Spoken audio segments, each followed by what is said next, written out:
When you're in a relationship with a narcissist, your brain gets completely overwhelmed by the constant emotional manipulation, gaslighting, and just dealing with their mood swings.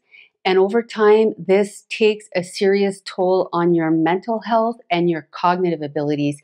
And it makes you feel like you're going crazy, like your brain isn't working right.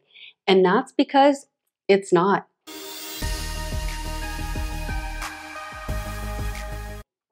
I'm Lise Leblanc, therapist, author, and life coach, and today I'm talking about the cognitive symptoms that victims of narcissistic abuse often experience. Number one is memory problems. One of the most common things I hear from people who've experienced narcissistic abuse is how it affects their memory. Over time, it gets hard to remember even the simplest things. So you might find yourself getting confused, forgetting appointments, struggling to remember what was said during a conversation, or even having trouble piecing together recent events and experiences. These memory issues are not simply a sign of aging or normal forgetfulness. It is a direct result of intense mental and emotional stress caused by the narcissist. The constant manipulation, gaslighting, keeps you in a constant state of fight or flight, which floods your brain with cortisol and other stress hormones. These stress hormones interfere with the hippocampus, which is a part of the brain responsible for forming, processing, storing, and retrieving memories. So day after day, your mental energy is consumed by the narcissist's chaos, leaving you with little cognitive bandwidth for everyday memory tasks. And even when you do remember things accurately, the narcissist will often distort or invalidate your recollections, leading you to doubt yourself and gradually lose trust in your own memory. And then they start using this against you to make you think that you have dementia. Number two is memory fragmentation. This happens when the brain starts to break memories up into disjointed, fragmented pieces that no longer fit together cohesively. Again, this is due to the constant invalidation, manipulation, and gaslighting that disrupts the hippocampus's normal functioning. The prefrontal cortex, which plays a key role in organizing and making sense of memories, is also affected. Chronic stress from narcissistic abuse impairs the ability to form logical connections between memories, leading to these disjointed, fragmented memories. So your memories might seem out of order, or you might mix up one conversation with another. And in extreme and prolonged situations of narcissistic abuse, you may struggle to distinguish between reality and the distorted narratives that you've been subjected to. Number three is rumination and overthinking. So you might find yourself obsessively replaying past events or conversations like your brain is stuck on a never-ending loop. The hurtful and confusing things that the narcissist said or did keep cycling through your mind, making it feel like you're trapped in the past, trying to make sense of things that will never make sense. You might find yourself analyzing every conversation, wondering what you could have done differently. And on top of this, you're trying to predict their next move so that you can protect yourself from their next outburst or reaction. And this constant mental analysis consumes so much of your cognitive energy that there's hardly anything left for anything else. Number four is having a hard time focusing on information. Many people describe feeling like their brain is cluttered or foggy, like there's this constant mental noise that's running in the background, making it really hard to concentrate on anything for long periods. When you're dealing with narcissistic abuse, after a while, the constant stress takes a toll on your ability to focus on anything other than your own survival. Your brain is always busy trying to decode the narcissist's behavior, track their lies and inconsistencies and double standards, and protect yourself from harm. With your cognitive resources being used to deal with this constant manipulation and these mind games, you just don't have the mental capacity to focus, to stay on task, to concentrate. So you might start something like reading, working, or even watching something on TV, but then you find that you're quickly distracted. Your mind is wandering, and you just can't stay mentally engaged in whatever it is that you're trying to do. You might get to a point where you can't even have a normal conversation because you can't focus on what the other person is saying or keep track of the flow of the discussion.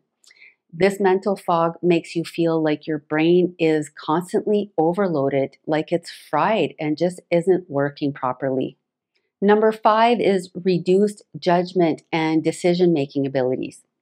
So you've probably noticed that even simple decisions like what to eat for dinner or what to wear or what to do next are starting to feel overwhelming.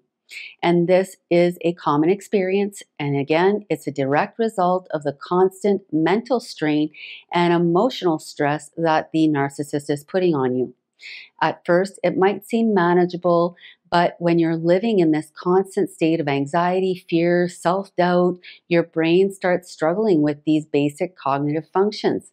The prefrontal cortex, which is the part of your brain responsible for decision making and other executive functions like planning and problem solving, is constantly overloaded by the ongoing chaos, and this makes it really hard to think clearly, rationally, assess situation, weigh options, and make good decisions. And the longer you stay in this stressful environment and in this abusive relationship, the harder it will become to make decisions, even the small ones. So you might find yourself standing in front of the fridge, completely unsure of what you want to eat, or feeling paralyzed by even simple choices like what to do next. And this is part of what keeps you in the abusive relationship because you can no longer use the rational part of your brain to get yourself out of the situation, even though deep down you might be able to clearly recognize that someone else in the same kind of situation would need to leave. You might know intellectually that you deserve better or that this situation isn't healthy. But the emotional stress and fear that the narcissist has instilled in you can make it nearly impossible to trust your own judgment and to make rational decisions and act on it. Number 6 is cognitive dissonance. And this is when you try to hold two conflicting beliefs or attitudes at the same time. And this creates psychological tension and discomfort, which can get quite intense. In the case of narcissistic abuse, you might experience this conflict between the belief that they love you, because sometimes they can be sweet, charming, and affectionate, and your direct experience of their cruelty, neglect, and hateful attitude towards you. This leads to confusion as the brain tries to reconcile these contradictory things. And as a result, you might try to minimize or rationalize the narcissist's behavior in order to reduce the internal conflict and tension that's caused by this cognitive dissonance. For example, you might tell yourself that the narcissist didn't mean to hurt you, or that they were just stressed, or that things will improve, despite a mountain of evidence to the contrary. And this self-deception acts as a coping mechanism to avoid facing the harsh truth. Number 7 is cognitive fatigue, which is another symptom that you'll most likely experience if you are in a relationship with a narcissist. Mental fatigue is when your mind becomes completely drained by the constant mental effort that's required to deal with the chaos, confusion, and drama that the narcissist is bringing into your life. It's like you're always on edge, trying to figure out their behavior, make sense of their manipulations and mind games, and trying to avoid their emotional outbursts. The worst part is that this exhaustion doesn't go away with time or rest because the mental abuse is so relentless. You're under constant attack day after day. And while you might be able to push through it for a while, sooner or later, you'll find yourself running on empty. It's like trying to drive a car with a leaking fuel tank. No matter how many times you try to fill up the tank, it never stays full and you keep running out of gas. So over time, you're just spinning your wheels, and this doesn't just affect your mental capabilities, it spills into your emotional and physical well-being, and it often leads to burnout, which is accompanied by a whole host of other emotional and physical symptoms, which I will be talking about in an upcoming video. If you want to see it, please subscribe and hit the notification bell. Okay, so it's important to remember that these cognitive symptoms are real. And if you are experiencing any of these things, please consider reaching out to a therapist in your area who specializes in narcissistic abuse, and consider my online recovery programs that I linked in the description section of this video. Thank you so much for watching. If you found this content helpful, please take a moment to like, comment, subscribe, and to learn more about how to break free from narcissistic abuse, please click on the link above.